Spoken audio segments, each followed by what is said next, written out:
nemáš napríklad peniaze na účte, má určovať, že máš byť do konca života nešťastný? Žiť v chudobe? Alebo keď momentálne nemáš partnera, máš byť do konca života sám?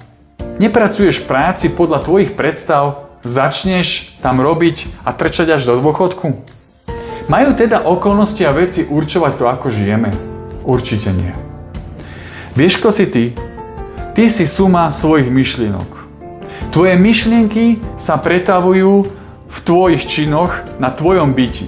Zmeň svoje myšlienky, presvedčenia, paradigmu a zmeníš seba, zmeníš si tak tvoj život. Ak zmeníš svoje vnútorné okolnosti, automaticky zmeníš aj vonkajší svet. Preto je dôležité, na čo človek stále myslí.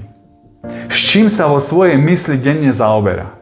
Väčšina ľudí si to vôbec neuvedomuje, na čo celý deň myslí a čo hovorí. A potom sa cítia ako obete svojho života. Afirmácie a aj iné techniky, ktoré ti na budúce predstavím, ti efektívne pomôžu pritiahnuť si riešenia k lepšiemu životu. Ísť smerom, akým chceš ísť ty, a nie tvoje okolie alebo podmienky.